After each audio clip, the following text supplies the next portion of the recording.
चिलो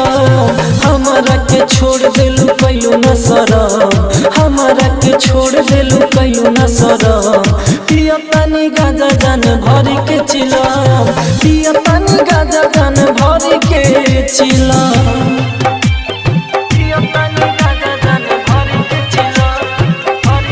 mix by A G recording studio.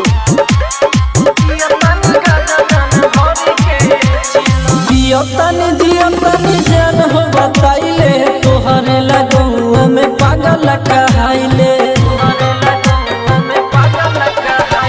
पियतानी दियतानी जान हो बताइले तोहरे लगौआ में पागल कहाइले प्यार के भूल गइलू कौन करानवा करतनी न सकब जाला न परनवा टूट गइल दिल हमर कैसे रहम टूट गइल दिल हमर कैसे रहम पियतानी गाजा जान भर के चिलम दिलवा दर्द कर दिलू बड़ी गम दिलवा दर्द कर दिलू बड़ी गम पियतानी गाजा जान भर के चिलम पियतानी गाजा जान भर के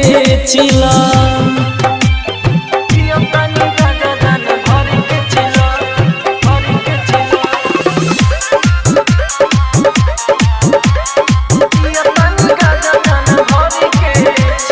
चल गइलू ससुराल तो दिल के मना दा सपनों में आके जन मुहब्बत देखा दा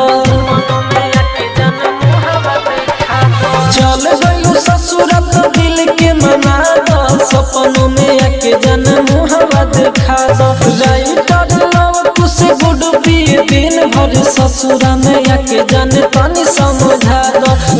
राजधानी के दिलू कहे गो राजधानी के दिलू कहे गो